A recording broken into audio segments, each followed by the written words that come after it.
கார்த்திகை கடத்தி வச்சிருந்தப்போ சிவாங்கிற டாக்டர் தான் அவனுக்கு ட்ரீட்மெண்ட் பண்ணாராமே. ஆமா.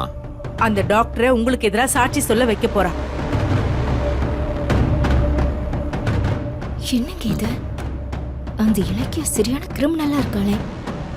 நாம ரகசியமா வச்சிருந்த டாக்டர் இவ எப்படி கண்டுபிடிச்சா? அதான் தெரியல. பாத்தீங்களா நீங்க 2 பேரும் பேசினதா அப்படியே சொல்லிட்டா.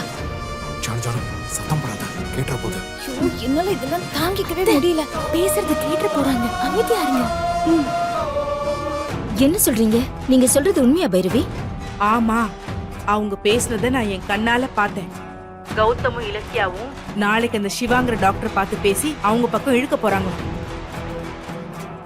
அது மட்டும் நடந்தா அவங்க அந்த டாக்டரை கோர்ட்ல SSKக்கு எதிரா நிறுத்தி அவரை ஜெயிலுக்கு அனுப்பிடுவாங்க. ஜாக்கிரதை, நான் சொல்லிட்டேன். இங்க பாருங்க, என்ன ஆனாலும் இந்த பெர்ஜூரி கேஸ்ல கௌதம இலக்கியாவும் ஜெயிக்க கூடாது.